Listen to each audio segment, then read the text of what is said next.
لات اور عزا کی بڑائی بول، یعنی لات اور عزا ان کے معبودوں کے نام تھے، ان کے خداؤں کے نام تھے. تب حضرت بلال اس گرم تپتی ہوئی ریت میں سو کر احد احد کہتے تھے. یہ جملہ بار بار کہتے تھے، جس کا مطلب ہوتا ہے اللہ ایک ہے، میں ایک ہی کی عبادت کروں گا. پھر یہ تکلیفیں اتنی بڑی کہ آپ کو انگاروں پر بھی سلایا گیا، جس کی وجہ سے آپ کی پیٹھ کا گوشت گل گیا تھا، ریڑھ کی ہڈی دکھنے لگتی تھی. حضرت بلال اس وقت تک بھی، یہاں تک کہ آپ کو ایک ڈرم جو ہوتا ہے ٹنکی ٹائپ، اس میں دن بھر رکھ کر کے ڈھکن بند کر دیا جاتا، اور گرمی کی وجہ سے آپ کا جسم پکتا تھا. مسلسل کئی مہینوں نہیں کئی سال تک حضرت بلال حبشی ان تکلیفوں کو سہتے رہے، لیکن انہوں نے کبھی شکایت نہیں کی. اور یہ عرصہ گزرتے ہوئے جب آیا تو حضرت ابو بکر صدیق رضی اللہ تعالیٰ عنہ، وہ صحابی رسول ہیں جنہوں نے اپنا مال رکھا ہی تھا غلاموں کو آزاد کرنا اور رسول اللہ کی غلامی میں لانا. حضرت عائشہ صدیقہ فرماتی ہیں میرے باپ حضرت ابو بکر رضی اللہ تعالیٰ عنہ نے اپنے مال سے جن غلاموں کو آزاد کروایا ان میں سے بلال حبشی بھی تھے. اس کے حضرت بلال کے مالک سے جا کر کے آپ نے سودا طے کیا کہ بلال کو بیچ دو. تو حضرت بلال حبشی کو حضرت ابو بکر صدیق رضی اللہ تعالیٰ عنہ نے اس وقت 200 اوقیہ چاندی، اس وقت چاندی کا رواج تھا، سکے 200 جو آج کی قیمت کے اعتبار سے لاکھوں بن جاتے ہیں، وہ دے کر کے امیہ بن خلف سے حضرت بلال کو خرید لیا. بعض روایات میں ہے کہ 500 اوقیہ سونا دے کر کے آپ نے خریدا. تو اس وقت کئی لوگوں نے تانا مارا، کہا کہ بلال کو یہ تو 10 درہم میں بھی بیچا جا سکتا تھا، اگر اس کی قیمت 10 درہم بھی لگا دیتے تو اس کو بیچ دیتے. اتنی زیادہ قیمت حضرت بلال حبشی کے خریدنے میں، اتنی زیادہ قیمت. تو حضرت ابو بکر صدیق رضی اللہ تعالیٰ عنہ نے ان جاہلوں کو جواب دیا، بلال کی غلامی کو جتنا میں جانتا ہوں تم نہیں جانتے. اگر قسم رب ذوالجلال کی میرا پورا مال بھی قیمت میں لگانا ہوتا تو میں پورا مال لگا کر بلال کو خریدتا. حضرت ابو بکر صدیق رضی اللہ تعالیٰ عنہ کے مال سے خریدا گیا، اور اس کے بعد پھر حضرت بلال کو آزاد کیا گیا. ان کے آزاد ہونے تک جو تکلیفیں انہوں نے اٹھائی، اللہ اکبر، ہم آج بھی پڑھتے ہیں 1400 سال کے بعد ہمارے رونگٹے کھڑے ہو جاتے ہیں. یہ بیان کرنا آسان ہے، تمہاری انگلی اگر موم بتی میں بھی جل جائے تو پورے دن آپ ہا ہو کرتے رہیں گے. جن کو انگاروں پر سلایا جاتا ہو اور جن کو گرم تپتی ہوئی ریت پر لٹا کر گرم سل ان کے سینے پر رکھی جاتی ہو، اوباشوں کے ہاتھ میں. یہ بھی روایت ہے کہ پیر میں رسی باندھ کر کے بدماش لڑکے پہاڑوں پر کھینچتے تھے، حضرت بلال کو لے کر کے جاتے تھے اور مذاق بنایا جاتا تھا، خدا کی شان میں گالیاں دی جاتی تھی. حضرت بلال کو پھر واپس شام میں لا کر چھوڑ دیا جاتا. جس وقت حضرت ابو بکر صدیق نے حضرت بلال کو خریدا تھا، اس وقت سودا جو طے ہو رہا تھا، سودا طے ہونے کے بعد حضرت بلال کو لینے کے لیے جب حضرت ابو بکر گئے تو خود فرماتے ہیں حضرت ابو بکر 2 پتھروں میں دبا ہوا بلال مجھ کو ملا تھا. جس وقت حضرت بلال کو خریدا گیا تھا 2 پتھروں میں ان کو دبا کر کے رکھا گیا تھا، اس حالت میں حضرت بلال کو خریدا گیا. اور اس کے بعد زندگی بھر حضرت بلال حضرت ابو بکر صدیق کے مرہون منت رہے، ہمیشہ ان کے احسان میں. پھر رسول کریم صلی اللہ تعالیٰ علیہ وسلم کے ساتھ ایسی ملازمت کی کہ خود رسول کریم صلی اللہ تعالیٰ علیہ وسلم فرماتے ہیں جب مکہ والوں نے سوشل بائیکاٹ کیا تھا، مقاطعہ کیا تھا، یعنی حضور صلی اللہ علیہ وسلم کے خاندان کا کھانا پانی ہر چیز بند کر دیا تھا، اس وقت رسول کریم صلی اللہ تعالیٰ علیہ وسلم فرماتے ہیں میں اور بلال رہتے ہمارے پاس کھانے کی کوئی چیز نہیں رہتی جس کو کوئی جاندار کھا سکتا ہو، کوئی ایسی چیز نہیں ہوتی جس کو کوئی جاندار کھا سکتا ہو. ہاں اتنا کہ بلال کی بغل اس کو چھپا لے، یعنی اتنی چھوٹی سی مقدار میں کوئی چیز مل جاتی تو حضرت بلال اس کو چھپا کر رکھ لیتے رسول اللہ کے لیے. تو وہ دن بھی حضرت بلال رسول کریم صلی اللہ تعالیٰ علیہ وسلم کے ساتھ بتائے. اور اس کے بعد پھر آپ کی زندگی پاک مدینے جانے کے بعد وہاں پر سلطنت اسلام، پھر نبی کونین صلی اللہ تعالیٰ علیہ وسلم کے ساتھ ہر جہاد میں شریک رہے. ہوا یہ کہ کئی زندگی کے آپ کے اہم چیزیں میں آپ کے سامنے رکھتا ہوں. جب اللہ کے نبی صلی اللہ تعالی علیہ وسلم مدینہ طیبہ پہنچے، مسجد نبوی بنی، تو لوگوں کو نماز کے لیے بلانے کا مسئلہ آیا. تو آپ سے کہا گیا کہ لوگوں کو اعلان کر کے بلا لو، جمع ہو جاؤ نماز کے لیے. الصلاۃ جامعۃ، الصلاۃ جامعۃ، یہ پکارا جاتا تھا. تو پھر ایک دن بیٹھے، عبداللہ بن زید ایک صحابی ہیں، انہوں نے خواب میں دیکھا کہ ان کو یہ کلمات سنائے جا رہے ہیں، اللہ اکبر اللہ اکبر اللہ اکبر اللہ اکبر، اشہد ان لا الہ الا اللہ اشہد ان لا الہ الا اللہ، اذان کے کلمات. دوسرے دن وہ آ کر محفل رسول میں عرض کرتے ہیں، یا رسول اللہ صلی اللہ تعالی علیہ وسلم، میں نے خواب میں یہ کلمات سنے ہیں، کیا یہ کلمات کے ذریعے سے لوگوں کو نماز کے لیے نہ بلایا جائے؟ یہ ابھی وہ بیان کر رہے تھے کہ حضرت عمر فاروق رضی اللہ تعالیٰ عنہ آئے، کہا یا رسول اللہ صلی اللہ تعالی علیہ وسلم، ہو بہو یہی کلمات میں نے خواب میں سنے. یہی بات چل رہی تھی کہ جبرائیل امین وہی لے کر کے بھی آ گئے. اللہ کے نبی صلی اللہ تعالی علیہ وسلم کو حکم دیا گیا کہ آپ لوگوں کو بلانے کے لیے ان کلمات کو دہرائیں. پھر حضور صلی اللہ تعالی علیہ وسلم نے عبداللہ بن زید جو صحابی جنہوں نے خواب دیکھا تھا ان کو حکم دیا کہ جاؤ بلال کو یہ کلمات سکھا دو. حضرت بلال کو یہ کلمات سکھائے گئے اور حضور صلی اللہ تعالی علیہ وسلم نے سب سے پہلا اپنا مؤذن کسی کو بنایا تو بلال حبشی کو بنایا. جب وہ پھر آواز دیتے تھے مدینہ طیبہ میں تو شروع میں ان کی زبان کی وجہ سے لوگ اجنبیت محسوس کرتے تھے، کیونکہ عرب وہ فصیح عربی کو جس طرح سے پسند کرتے ہیں، تو حضرت بلال کی اذان کے سلسلے میں وہاں کے لوگ اس کو اس طرح سے دیکھنے لگے کہ ایک غلام زادہ ہے، غلام ہے اور عربی کے کلمات پکار رہا ہے. تو اللہ کے نبی صلی اللہ تعالی علیہ وسلم کو جب یہ پتہ چلا تو آپ نے فرمایا، تم لوگوں کو اندازہ نہیں، بلال کی اذان کو اللہ پسند فرماتا ہے، اللہ تعالیٰ پسند فرماتا ہے. پھر سفر میں، حضر میں، ہر جگہ بلال حبشی کو اذان کے لیے مقرر کیا گیا.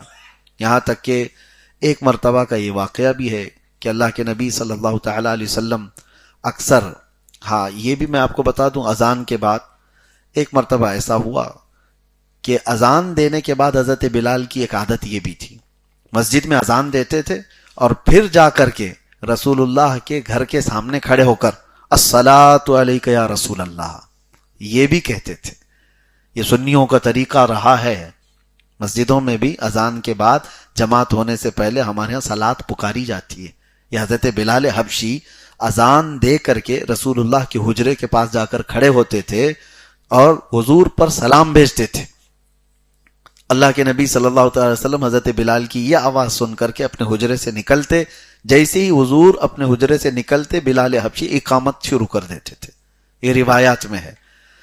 اور ایک مرتبہ ایسا ہوا کہ حضور پاک صلی اللہ ہاں یہ بھی روایت ہے کہ گھر کے پاس کھڑے ہوتے تھے حضور کے اور حی علی الصلاح حی علی الفلاح الصلاۃ علیک یا رسول اللہ، یعنی حضور کو بلانے کے لیے الگ کلمات تھے. یا رسول اللہ نماز کے لیے آ جائیے، کامیابی کے لیے آ جائیے. حضور مسکراتے تھے ان کے ان الفاظ پر. ایک بار یہ ہوا کہ عشاء کی اذان ہو چکی اور نبی پاک صلی اللہ تعالی علیہ وسلم حجرے سے باہر نہیں آئے. تو بہت دیر انتظار ہوا تو حضرت بلال حبشی ان سے کہا گیا کہ نہیں، رسول کریم صلی اللہ علیہ وسلم سوئے ہوئے ہیں، آرام فرما رہے ہیں. تو گئے حجرے کے پاس جا کر کھڑے ہو کر کے انہوں نے زور سے یوں پکارا، الصلاۃ خیر من النوم، نماز نیند سے بہتر ہے. پھر کہا نماز نیند سے بہتر. حضور تشریف لے آئے. کہا بلال کیا ہی عمدہ کلمات تم نے بیان کیے، کیا ہی اچھا ہو کہ یہ کلمات ہر دن فجر میں اذان کے ساتھ شامل کیے جائیں. یہ حضرت بلال کے کلمات سے ہے. الصلاۃ خیر من النوم ہم جو کہتے ہیں فجر میں، یہ حضرت بلال نے حضور پاک صلی اللہ تعالی علیہ وسلم کی بارگاہ میں بڑے ادب سے عرض کیے تھے اور حضور نے اس کو پسند فرمایا اور اذان میں ہمیشہ کے لیے شامل کیا. ایک مرتبہ سفر میں رسول پاک صلی اللہ تعالی علیہ وسلم نے فرمایا، بلال ہماری نماز کی حفاظت کرنا. رات ہو گئی تھی اور فجر میں اٹھنا تھا. جیسے ہم آپ کو بول کر کے سوئیں، آپ ہم کو بول کر کے سوئیں. رسول پاک صلی اللہ تعالی علیہ وسلم آرام کرنا ہوتا تو بلال حبشی کو بول کے سوتے کہ بلال ہماری نماز کی حفاظت کرنا، تو حضرت بلال مسلسل جھاگتے رہتے، حضور پاک صلی اللہ تعالی علیہ وسلم کی فجر کے لیے تیاری کرنی ہے، لیکن سفر میں تھے۔ ہوا یہ کہ یہ خیبر سے لوٹنے کے وقت حضور پاک صلی اللہ علیہ وسلم آرام فرمائے اور سارے صحابہ کو بھی نیند لگ گئی۔ حضرت بلال فجر کا انتظار کرتے رہے اور ایک اونٹنی کے کجاوے سے ٹیک لگائے، فجر کے عین وقت ان کو بھی آنکھ لگ گئی، وہ بھی سو گئے، یہاں تک کہ وقت اتنا ہو گیا کہ سورج نکل آیا اور روشنی پھیل گئی۔ سب سے پہلے پھر میرے آقا صلی اللہ تعالی علیہ وسلم بیدار ہوئے، اور پھر حضور اکرم صلی اللہ تعالی علیہ وسلم نے بلال کو پکارا، کہاں ہے بلال؟ حضرت بلال بالکل جھنجھلا کر کے اٹھ گئے اور کہا، ہائے افسوس، میں نماز کی حفاظت نہیں کر سکا۔ اور سارے صحابہ اٹھ گئے کہ ہم سے کیا ہو گیا۔ اللہ کے نبی صلی اللہ تعالی علیہ وسلم نے افسوس کیا اور کہا، جلد سے جلد اس جگہ کو چھوڑو، جلدی اس جگہ سے نکل جاؤ۔ حضور پاک صلی اللہ تعالی علیہ وسلم اس جگہ سے نکلے۔ یہ قضا کی طریقے کو دکھانا مقصود ہے، ورنہ نبی پاک کی نماز کیا قضا ہو، وہ صاحب شرع ہیں۔ حضور پاک صلی اللہ تعالی علیہ وسلم آکے سفر پر گئے اور سورج بلند ہونے کے بعد پھر حضرت بلال سے کہا، اذان دو اور اقامت کہو، اور اس کے بعد پھر جماعت سے میرے آقا نے وہ قضا نماز بھی پڑھائی فجر کی۔ تو اس کے بعد اللہ کے نبی صلی اللہ علیہ وسلم نے فرمایا، جس سے نماز چھوٹ گئی جیسے یاد آئے فوراً اپنی نماز کو قضا کر لے۔ یہ امت کے درس کے لیے تھا۔ کوئی اگر یہ کہے کہ حضور سے بھی نماز چھوٹتی تھی، ہمارا کیا ہے، معاذ اللہ رب العالمین۔ بعض فقہاء کرام نے فرمایا، اس طرح اگر تحقیر میں یا طعن میں کسی نے یہ بات کہی تو وہ کافر ہو جائے گا۔ نبی آخر الزمان صلی اللہ تعالی علیہ وسلم نماز وہ جس طرح سے آپ کی قضا ہوئی، جو کچھ بھی ہوتا تھا وہ منشاء الہی سے ہوتا تھا، امت کو درس دینے کے لیے کہ اگر قضا ہو تو تمہیں کیا کرنا ہے۔ بہرحال اس میں حضرت بلال حبشی تھے، اور آپ کا ایک بہت اہم کام بھی تھا۔ نجاشی بادشاہ جو ہے، اس نے 3 نیزے حضور کو ہدیتاً دیا تھا۔ ایک رسول پاک صلی اللہ علیہ وسلم نے اپنے پاس رکھ لیا، ایک حضرت عمر نے لے لیا، ایک حضرت علی نے لے لیا۔ نیزے یہ حبشہ سے آئے ہوئے تھے، نجاشی بادشاہ جو ایمان لائے تھے حضور پر، اور جو رسول اللہ صلی اللہ علیہ وسلم کے پاس نیزہ تھا، وہ نیزہ ہمیشہ حضرت بلال لے کر آگے آگے چلتے تھے۔ اور جب بھی حضور صلی اللہ تعالی علیہ وسلم عید پڑھانے جاتے، سارے مدینے والے سب سے پہلے حضرت بلال کو دیکھتے تھے کہ بلال اگر آگے نیزہ لے کر کے جا رہے ہیں تو اس کا مطلب ہے رسول اللہ آ رہے ہیں، یہ علامت ہوتی تھی۔ اور حضرت بلال سیدھے جا کر کے وہ نیزہ میدان میں گاڑ دیتے تھے، اور اس کے پاس ہی میرے آقا صلی اللہ علیہ وسلم عید کی نماز پڑھاتے تھے۔ حضرت بلال حبشی رضی اللہ تعالیٰ عنہ کے متعلق میرے عزیزو ایک بار ایسی بات ہوئی کہ ایک صحابی ہیں، حضرت بلال سے ان کی تکرار ہو گئی، حضرت ابو ذر، ان کی بحث ہو گئی، اور بحث ہوتے ہی انہوں نے صرف اتنا کہا، کالی عورت کے بیٹے، یبن ام السودا، یعنی کالی عورت کے بیٹے۔ تو حضرت بلال کے دل پر یہ بات تھوڑی لگی، انہوں نے رسول اللہ صلی اللہ تعالی علیہ وسلم کی بارگاہ میں جا کر کہا، یا رسول اللہ صلی اللہ علیہ وسلم، میرے ساتھی نے مجھے اس طرح سے طعن کیا، کالی ماں کے بیٹے۔ تو حضور پاک صلی اللہ تعالی علیہ وسلم اتنے جلال میں باہر تشریف لائے تھے کہ صحابہ سب کے سب حیرت زدہ تھے، ڈرے ہوئے تھے۔ حضور نے ان کو بلایا اور کہا، افیک الجاہلیہ، ابھی تمہارے اندر زمانے جاہلیت کی بدبو آ رہی ہے؟ 3 بار حضور نے فرمایا، اور اس کے بعد واپس حضور چلے گئے۔ اس صحابی کو اتنا دکھ پہنچا جنہوں نے حضرت بلال کو یہ کہا تھا، ان کو احساس ہوا، ندامت ہوئی۔ اس کے بعد آتے ہیں حضرت بلال کا ہاتھ پکڑ کر کے اور مسجد نبوی میں اندر آ کر لیٹ جاتے ہیں اور کہتے ہیں، بلال مجھ سے خطا ہوئی، میں نے تکرار میں اور انجانے میں تم کو اس طرح کا جملہ کہا، اور رسول اللہ کی ناراضگی مجھے برداشت نہیں ہے، تم کو کالا کہنے سے میرے نبی ناراض ہیں، لہٰذا تم مجھے معاف کرو، اور معاف کرنے کا طریقہ یہ ہے کہ تم اپنا یہ کالا پیر میرے چہرے پر رگڑ دو، میں نیچے لیٹتا ہوں، تم اپنا پیر میرے چہرے پر رکھو۔ حضرت بلال نے فوراً ان کو اٹھا لیا اور کہا، نہیں، جس کے تم غلام ہو اس کا میں بھی غلام ہوں، میرا پیر تمہارے چہرے پر نہیں ہوگا۔ اور دونوں سینہ آپس میں لگائے۔ یہ اللہ کے نبی صلی اللہ تعالی علیہ وسلم نے حضرت بلال کی فضیلت ایک جگہ نہیں کئی مرتبہ بیان فرمائی۔ جب وہ اذان دیتے تھے اس وقت، جب یہ تکرار ہوئی اس وقت، اور ایک بات میں آپ کو بتاتا ہوں، حضرت بلال رضی اللہ تعالیٰ عنہ کا جو مقام و مرتبہ ہے، زندگی بھر رسول اللہ صلی اللہ تعالیٰ علیہ وسلم کی معیت میں اذان دیتے رہے۔ 7 ہجری مکہ کے فتح کا دن تھا۔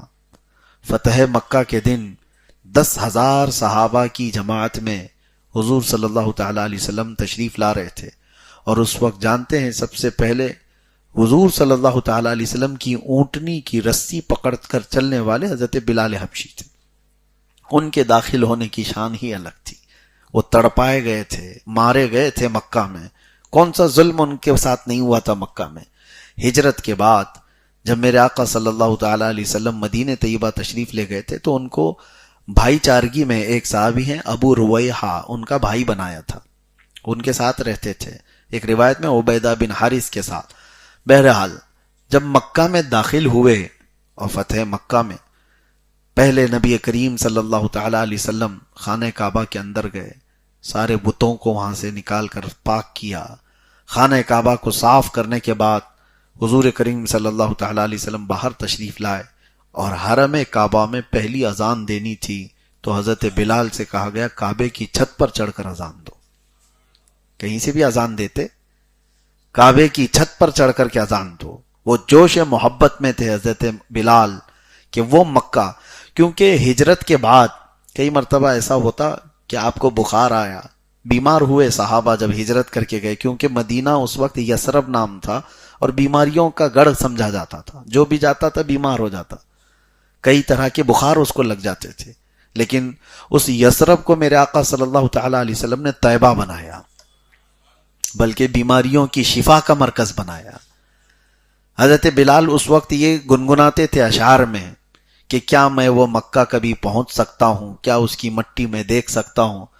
تو ایک بار حضور پاک صلی اللہ تعالیٰ علیہ وسلم کی بارگاہ میں ان کی یہ بات پہنچائی کہ مکہ کے متعلق اس طرح کی بات کرتے ہیں کہ کیا مجھے وہ دیکھنا ملے گا۔ اللہ کے نبی صلی اللہ تعالیٰ علیہ وسلم نے فرمایا، اسی دن اللہ کے نبی نے یہ دعا کی کہ اے اللہ، جس طرح ان کے دلوں میں مکہ کی محبت ہے تو ان کے دلوں میں مدینے کی محبت ڈال۔ اور جیسی حضور کو یہ کہتے ہوئے سنا، حضرت بلال نے دوبارہ کبھی پھر وہ اشعار ہی نہیں پڑھے کہ حضور نے مدینے کی محبت کا ذکر فرمایا، پھر مدینہ چھوڑ کر کبھی جاتے بھی نہیں تھے۔ خیر، جب خانہ کعبہ کی چھت پر چڑھ کر کے اذان دینے کی بات آئی ہے، وہ پورے محبت میں جوش میں وہ چڑھ تو گئے، اور اس کے بعد پھر وہ دیکھتے رہے کہ کس طرف منہ کر کے اذان دوں۔ کعبے کی طرف منہ کر کے اذان دیا جاتا ہے اور کعبہ نیچے ہے، بلال اوپر ہے۔ رسول کریم صلی اللہ تعالیٰ علیہ وسلم کی طرف انہوں نے چہرہ کیا اور پوچھا کہ خانہ کعبہ کی طرف میں نیچے رہ کر کے منہ کرتا تھا، اوپر آ گیا ہوں، کس طرف منہ کر کے اذان دوں؟ حضور نے فرمایا میری طرف منہ کر کے اذان دو۔ حضور اکرم صلی اللہ تعالیٰ علیہ وسلم کے رخ زیبا کو دیکھ کر کے انہوں نے پہلی اذان دی تھی، وہ حرم کعبہ کی اذان ہے۔ اس کے بعد ایک اور روایت ہے فتح مکہ کے دن، یہ تو اذان کی بات ہوئی، دیکھیں یہاں پر کسی اور کو بھی چڑھایا جاتا، لیکن اللہ کے نبی صلی اللہ تعالیٰ علیہ وسلم نے اسی حبشی غلام کو خانہ کعبہ کی چھت پر چڑھایا جس کو مکہ والے سب سے کمتر سمجھتے تھے، سب سے کمتر سمجھتے تھے۔ یہی میسج یہاں سے ملتا ہے کہ جو نبی پاک صلی اللہ علیہ وسلم کے قدموں سے وابستہ ہو جاتا ہے وہ خانہ کعبہ کی چھت پر پہنچ سکتا ہے۔ حضور کی غلامی میں جو آیا تو پھر اس کے مقامات بہت بلند ہیں۔ اس کے بعد ابو سفیان آئے، ایمان لے آئے، بیعت کر لیا حضور صلی اللہ علیہ وسلم کی، کیونکہ اب تک تو جنگوں میں لڑتے رہے، حضور کے خلاف آتے رہے، ایمان لے آئے۔ ایمان لانے کے بعد ابو سفیان نے پوچھا یا رسول اللہ صلی اللہ علیہ وسلم، کیا مکہ والوں کو آپ قتل کر دیں گے، مار دیں گے؟ آپ کے رشتہ دار ہیں، آپ کے خاندان والے ہیں، مکہ والے آپ کے وطن والے ہیں۔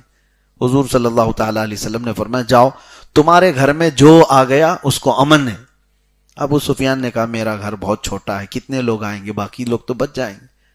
حضور صلی اللہ علیہ وسلم نے پھر فرمایا عبد المطلب میرے دادا کے گھر جو آئیں ان کو امن ہے۔ پھر کہا وہ بھی کم لوگ ہیں، پورے مکہ والے کیسے آئیں گے؟ حضور صلی اللہ علیہ وسلم نے فرمایا جو اپنے اپنے گھروں کے دروازے بند کر لیں وہ بھی امن میں ہیں۔ ابو سفیان نے کہا جو گلیوں میں رہ گئے ان کا کیا ہوگا؟ حضور صلی اللہ علیہ وسلم نے فرمایا جو حرم میں آ گئے ان کو بھی امن ہے۔ پھر کہا جو نہیں آ سکتے، تو یہ ایک آخری بات تھی۔ حضور صلی اللہ علیہ وسلم نے آخر میں جو چیز بیان فرمائی وہی بیان کرنا ہے۔ حضور فرماتے ہیں بلال کا جھنڈا بناؤ۔ بلال کا جھنڈا، یہ حضرت بلال کا ایک جھنڈا بنایا گیا تھا فتح مکہ کے دن، اور ابو رویحہ جو ان کے بھائی تھے مدینے کے، ان سے کہا گیا کہ میدان میں لے جا کر کے بلال حبشی کا جھنڈا کہہ کر گاڑو۔ بلال حبشی کا جھنڈا کیوں بنایا گیا اس دن؟ اور پھر ابو سفیان سے کہا گیا کہ جاؤ مکہ والوں کو اعلان کر دو جو بلال کے جھنڈے کے نیچے آ گیا اسے امان ہے۔ ایک عجیب بات ہے، بلال کا جھنڈا، وہاں حرم میں داخل ہونے والوں کو بھی امن ہے، ابو سفیان کے گھر میں آنے والوں کو بھی امن ہے، جو نہیں آ سکتے۔ میرے عزیزوں، ایک بہت ہی اہم بات ہے، شاید دنیا میں کسی نے اس انداز سے ان کے ظلم کا بدلہ نہیں لیا ہوگا۔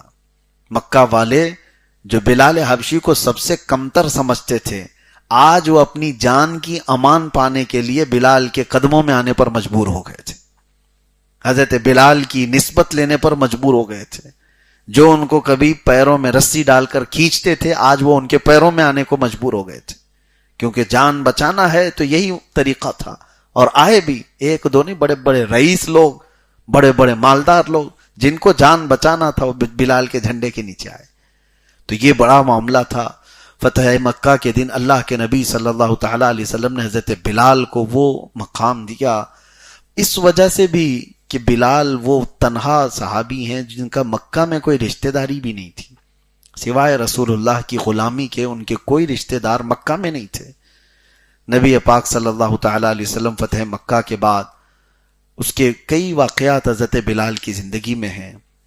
سب سے بڑی بات یہ ہے کہ آخری زمانے تک میرے آقا صلی اللہ تعالی علیہ وسلم کی ظاہری حیات کے آپ ہی اذان دیتے رہے، اقامت کی پابندی کرتے رہے، اور جس دن میرے آقا صلی اللہ علیہ وسلم کی وفات ہوئی اس دن وہ بے ہوش ہو گئے، اذان نہیں دے پا رہے تھے۔ صحابہ اکرام ان کو سنبھالتے رہے، اور اس کے بعد پھر حضرت ابوبکر صدیق جیسی خلافت پر بیٹھے۔ حضرت بلال نے کہا کہ آپ کا بڑا احسان ہے مجھ پر، آپ کا بڑا احسان ہے، آپ نے مجھے آزاد کروایا، اگر آپ آزاد کرنے کے بدلے مجھے کچھ بھی حکم دیں تو میں تو مانوں گا، لیکن اگر آپ نے اللہ اس کے رسول کی رضا کے لیے مجھے آزاد کرایا تو مجھے اب تنہا جینے کا اختیار دیا جائے، مجھے اذان دینے پر مجبور نہ کیا جائے۔ تو آپ کو آزاد رکھا گیا کہ آپ کی جیسی مرضی۔ پھر وہ وقت آیا کہ آپ مدینہ طیبہ سے نکل کر کے جا رہے تھے، یہ کہتے ہوئے کہ مجھے جہاد میں بھیجا جائے کہ رسول اللہ صلی اللہ علیہ وسلم کے بعد زندگی جینے کا کوئی مزہ نہیں ہے، میں شہید ہونا چاہتا ہوں، ملک شام مجھے بھیجا جائے۔ تو حضرت ابوبکر نے ان سے کہا تھا کہ اے بلال، میری عمر کا آخری حصہ ہے، میں چاہتا ہوں کہ جیسے رسول اللہ کے قریب تم رہے، تمہیں دیکھ کر کے مجھے میرے مصطفیٰ کی یاد آتی ہے، تم میرے ارد گرد رہو۔ تو حضرت ابوبکر کی بات پر وہ اتنے دن تک رہے، اور اس کے بعد جیسی حضرت عمر بیٹھے، ان سے کہا مجھے ملک شام بھیج دیا جائے۔ ملک شام ان کو بھیج دیا گیا، کیونکہ وہ حضرت عمر بھی وہی بات کر رہے تھے جو حضرت ابوبکر کہہ رہے تھے کہ بلال۔ اچھا یہ بات بھی میں آپ کو بتاؤں کہ حضرت عمر کا معمول یہ تھا، ایک بار ابو سفیان سردار مکہ ہے، یہ لوگ ملنے کے لیے آئے حضرت عمر فاروق کے پاس، اسی وقت حضرت بلال، حضرت مقداد، حضرت صہیب یہ لوگ بھی آئے ہیں، اور اس وقت جب وہ بڑے رئیس آئے اور ادھر غلام زادے آئے، حضرت عمر نے کہا پہلے بلال کو بلاؤ، امیر المومنین پہلے ان کو بلاؤ۔ تو ابو سفیان اور دوسرے لوگوں نے یہ بات بھی کہی تھی، بڑے بڑے سرداروں کو چھوڑ دیا گیا اور ہمارے سامنے کے غلاموں کو خلیفہ وقت بلا کر بات کر رہے ہیں۔ تو ان کے ہی ساتھیوں میں سے کسی نے یہ بھی کہا کہ اس چیز کو ذکر کرنا فضول ہے. بلال وہ شخص ہے جب رسول اللہ ہمیں دین کی دعوت دے رہے تھے، ہم ان کو مار رہے تھے اور یہ رسول اللہ کے قدموں میں بیٹھے ہوئے تھے، ان کا حق ہے. اور حضرت عمر جب بلال کو بلاتے تھے تو کیا کہتے تھے پتہ ہے؟ یا سیدنا بلال، اے ہمارے آقا بلال آئیے. حضرت بلال کہتے تھے امیر المومنین آپ مجھے آقا کہہ کر کیوں پکارتے ہیں، آپ مجھے سیدنا کیوں کہتے ہیں؟ حضرت عمر رونے لگتے اور کہتے بلال ذرا اپنا وہ جبہ اٹھاؤ تاکہ میں وہ دیکھوں جو پیٹھ پر تمہارے زخم ہیں رسول اللہ کی محبت میں لیے ہوئے، میں ان کو بوسہ دوں، یہی میری زندگی کی بڑی قسمت کی بات ہے. حضرت بلال کی اتنی تعظیم کرتے تھے. حضرت عمر فاروق رضی اللہ تعالیٰ کبھی حضرت ابو بکر صدیق کی بھی تعریف کرتے تو یوں کہتے، حضرت عمر یوں کہتے ہمارے سردار ابو بکر نے ہمارے سردار بلال کو آزاد کرایا ہے. دونوں کو سردار کہتے تھے، آقا کہتے تھے، جبکہ وہ غلام زادے تھے. تو حضرت عمر کی بات پر وہ رہے نہیں، مدینے میں ملک شام چلے گئے، تنہائی میں جیتے رہے، جہاد کے سلسلے میں گئے تھے لیکن وہاں زیادہ دن رہ نہ پائے. ایک دن خواب میں رسول اللہ صلی اللہ علیہ وسلم کو دیکھا. اللہ کے نبی صلی اللہ تعالی علیہ وسلم یہ فرما رہے تھے کہ اے بلال اتنی بھی دوری کیوں، کیا ہماری یاد نہیں آتی؟ تڑپ کر کے اٹھ بیٹھے، بستر کو چھوڑ دیا. اللہ کے نبی صلی اللہ علیہ وسلم کو جیسے ہی خواب میں دیکھا، ملک شام سے ایسا سفر کیا انہوں نے، نہ پہاڑوں کو دیکھا نہ صحراؤں کو دیکھا، مدینے کی طرف وہ رواں دواں ہوئے اور کئی دن کی مشقتوں کے سفر کے بعد مدینے پہنچے تو سیدھے پوچھتے تھے کہ این رسول اللہ، اللہ کے رسول کہاں ہیں، اللہ کے رسول کہاں ہیں؟ تو وہ وارفتگی میں، محبت میں، اور پھر جب روضہ رسول کے پاس جاتے تو بے ہوش ہو کر گر جاتے تھے، غش کھا کر گرتے، لوگ ان کا انتظار کرتے، ہوش میں آتے، ان کو اٹھایا جاتا اللہ کے نبی صلی اللہ تعالیٰ علیہ وسلم کی قبر انور کو دیکھ کر. اب سنیے، اس وقت حضرت عمر نے آ کر کے ان سے کہا بلال ایک بار وہ اذان دو جو رسول اللہ کے زمانے میں دیتے تھے. منع کر دیا، کہا کہ امیر المومنین آپ کے حکم عدولی تو نہیں کر سکتا، لیکن میرے لیے مسئلہ یہ ہے کہ جب میں اذان دیتا اشہد ان محمد الرسول اللہ پر پہنچتا تو سامنے چہرے رسول کو دیکھتا تھا، میرے آقا صلی اللہ تعالیٰ علیہ وسلم کو دیکھ کر کے میں اپنی اذان مکمل کرتا تھا. اب مجھے آپ اذان کے لیے کہہ رہے ہیں، جب چہرے اقدس نظر نہ آئے تو پھر کیا ہوگا؟ کئی صحابہ نے اصرار کیا تو انہوں نے اذان دینے سے منع کیا. اسی اثنا میں حسنین کریمین کو بھی پتہ چلا کہ بلال آئے ہیں. امام حسن اور امام حسین رضی اللہ تعالیٰ عنہ دوڑتے ہوئے وہ مسجد نبوی میں آئے. جیسے ہی ان کو دیکھا حضرت بلال لپک کر کے ان کے سامنے جھک گئے اور کہا، ظاہر سی بات ہے شباہت تھی رسول اللہ کی ان کے چہروں میں، نبی کونین صلی اللہ تعالیٰ علیہ وسلم کی آل تھی.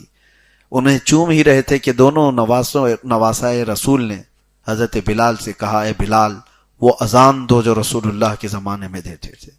حضرت بلال نے اب منع نہیں کیا، چڑھ گئے میزنا پر جہاں سے اذان دیتے تھے، اور جیسی ہی حضرت بلال نے اذان کی آواز شروع کی، فرمایا گیا روایات میں ہے گھر کی عورتیں باہر سے نکل گئیں، مدینہ طیبہ میں سب ایک آواز، اور سارے لوگ دوڑتے ہوئے مسجد نبوی کی طرف بھاگ رہے تھے. عورتیں گھروں سے نکل کر کے آواز جیسی سنی، ایک جملہ کہہ رہی تھی، ابعث رسول اللہ، کہ اللہ کے رسول دوبارہ آ چکے. اس آواز کو سنتے ہی ہر کوئی کہہ رہا تھا کہ اللہ کے رسول دوبارہ آ گئے. آواز میں وہ جاذبیت تھی، آواز میں وہ اثر تھا کہ وہ نبی پاک صلی اللہ علیہ وسلم کا زمانہ یاد دلا دیا. اس کے بعد حضرت بلال اشہد ان محمد رسول اللہ تک پہنچے تھے. پورا مدینہ جمع ہو گیا تھا، پورا مدینہ ان کے اطراف تھا، اور جیسے ہی وہ وہاں پہنچے وہ لڑکھڑا کر کے زمین پر گر گئے. صحابہ اکرام رضوان اللہ تعالی علیہ مجمعین کہتے ہیں رسول اللہ صلی اللہ علیہ وسلم کی وفات کے وقت جتنا مدینے والے روئے تھے اور اس کے بعد بلال کی اذان پر جتنا روئے، مدینہ اتنا کبھی نہیں رویا تھا. حضرت بلال کی اذان پر پورا مدینہ رو پڑا تھا، کیونکہ وہ زمانہ پھر سے یاد آ گیا تھا جو چہکتی اور مہکتی فضاؤں میں میرے آقا کے ارد گرد صحابہ اکرام کا جھرمٹ ہوتا، مسجد نبوی کی وہ رونقیں تھی، میرے آقا صلی اللہ تعالی علیہ وسلم کی محفلیں تھی وہی بزم ہے وہی دھوم ہے، وہی عاشقوں کا ہجوم ہے کمی تو بس میرے حضور کی، حضور پاک صلی اللہ تعالی علیہ وسلم کی وہاں پر تشریف آوری نہ ہوتی دیکھتے تو پورے مدینے والے گڑ گڑا کر روتے تھے۔ حضرت بلال اس کے بعد زیادہ دن باحیات نہیں رہے، اسی غم میں حضرت بلال حبشی کی وفات ہو گئی۔ رسول کریم صلی اللہ تعالی علیہ وسلم کی یہ جانثار صحابی، اللہ کے نبی صلی اللہ تعالی علیہ وسلم کے ہمہ وقت ساتھ رہنے والے، اور جانتے ہو ایک بار میرے آقا نے کیا فرمایا؟ ایک صاحب اپنی بیٹی کے نکاح کے لیے آئے تھے حضور کے پاس، کہا یا رسول اللہ فلاں صاحب سے میری بیٹی کا نکاح کر دیجئے۔ حضور نے فرمایا بلال کے بارے میں کیا خیال ہے؟ انہوں نے کہا پھر فلاں شخص کے ساتھ میری بیٹی کا نکاح کر دیجئے۔ حضور نے فرمایا بلال کے بارے میں کیا خیال ہے تمہارا؟ انہوں نے تیسری بار کہا۔ حضور صلی اللہ تعالی علیہ وسلم نے پھر فرمایا بلال کے بارے میں کیا خیال ہے تمہارا؟ اب وہ کچھ نہ کہہ سکے۔ ظاہر سی بات ہے، 2 بار 3 بار کوئی اپنی بیٹی کے لیے دوسری بات پوچھ رہا ہے تو اس کو کہیں دینے کا ارادہ ہوگا، لیکن جب رسول اللہ صلی اللہ علیہ وسلم سے 3 بار سنا تو پوچھا بلال میں ایسا کیا ہے؟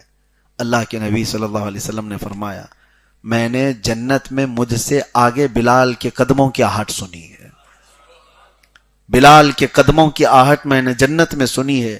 یہ بات سنتے حضرت ابوبکر صدیق نے کیا کہا تھا پتہ ہے؟ حضرت ابوبکر کہتے کاش میرا باپ بلال کا باپ ہوتا، میری ماں بلال کی ماں ہوتی، جو فضیلت بلال کو ملی وہ مجھے مل گئی ہوتی۔ اللہ کے رسول نے فرمایا کہ مجھ سے آگے میں نے بلال کے قدموں کی آہٹ جنت میں سنی ہے۔ یہ حضرت بلال سے پوچھا بھی گیا تھا کہ آپ ایسا کیا کرتے ہو کہ آپ کی آواز، قدموں کی آواز جنت میں آتی ہے؟ حضرت بلال نے جو کہا وہ آپ سب کے لیے بھی ہمارے لیے بھی، وہ کہتے ہیں ہر اذان کے بعد میں 2 رکعت نفل پڑھ لیتا اور کبھی بغیر وضو کے رہتا نہیں، جس وقت وضو ٹوٹے میں فوراً وضو کرتا۔ تو یہی عمل انہوں نے بتایا۔ اللہ کے نبی صلی اللہ تعالی علیہ وسلم نے ان کی فضیلت میں جب یہ بیان فرمایا دنیا میں کہ ان کے قدموں کی آہٹ جنت میں سنی گئی۔ میرے عزیزو، ایک وہ صحابی ہیں حضرت بلال جن پر ساری امت کا اتفاق ہے۔ صحابہ اکرام کو گالیاں دینے والے شیعہ بھی حضرت بلال کی صحابیت کا انکار نہیں کرتے۔ حضرت بلال رضی اللہ تعالیٰ عنہ کی، حالانکہ اکثر صحابہ کو سب و شتم کرتے ہیں، ان کو مانتے نہیں، خلفائے راشدین میں سے اکثر کو، لیکن حضرت بلال کے متعلق شیعہ جماعت کا بھی اتفاق ہے کہ رسول اللہ صلی اللہ تعالیٰ علیہ وسلم کا ایسا جانثار صحابی، اللہ تبارک و تعالیٰ ان کی تربت پر کروڑوں رحمت نازل فرمائے۔ بلال جیسا عشق ہو تو پھر چاند بھی رشک کرنے لگ جائے، اور غلامی ہو تو ایسی غلامی ہو جس پر پوری دنیا کو ناز ہو۔ اللہ کے نبی صلی اللہ تعالیٰ علیہ وسلم کے دربار کی نوکری وہ دنیا بھر کے بادشاہت سے بہتر ہے۔ میرے آقا صلی اللہ تعالیٰ علیہ وسلم کی بارگاہ میں حضرت بلال پہنچ کر کس مقام پر پہنچے؟ میرے عزیزو، حضور کی محبت میں کھایا ہوا ایک زخم بھی رائے گا نہیں جاتا۔ ایک بات یاد رکھو، محبت مصطفیٰ میں ملے ہوئے زخم تمہیں آسمان کی بلندیوں پر لے جاتے ہیں۔ اسی لیے میرے مرشد حضور تاج الشریعہ بدر الطریقہ رحمۃ اللہ تعالی علیہ فرماتے ہیں بلہوس سن سیم و زر کی بندگی اچھی نہیں، ان کے در کی بھیک اچھی سروری اچھی نہیں، ان کے در کی بھیک اچھی سروری اچھی نہیں۔ اللہ تعالیٰ بلال حبشی کے قدموں میں ہمیں حشر عطا فرمائے، قیامت کے دن ان کی محبت میں اللہ تبارک و تعالیٰ اسی جماعت میں ہمارا حشر فرمائے۔ وآخر دعوانا ان الحمد للہ رب العالمین۔ السلام علیکم۔